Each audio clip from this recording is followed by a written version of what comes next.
Rồi, em xin hello tất cả cô chú anh chị nha. Đây là cây nhãn rừng đã được sống khỏe nha.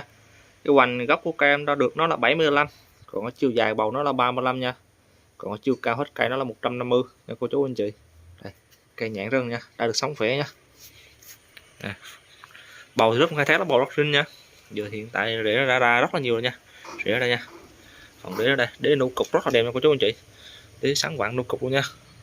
Phần đế rất là hầm hố nha cô chú anh chị. Đế nữa nha. Phần đế gần guốc nữa rất là đẹp, rất là hầm hố nha. Đường thân nó có đường lắc chữ C nha. Đó, lên này nó có đỉnh ngọn đây nha. Đây, lá của nhãn rừng nha. Dòng đạn trái rất là ngọt nha cô chú anh chị nha.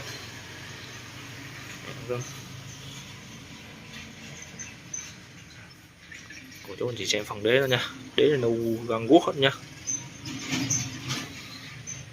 Rất là đẹp nha cô chú anh chị.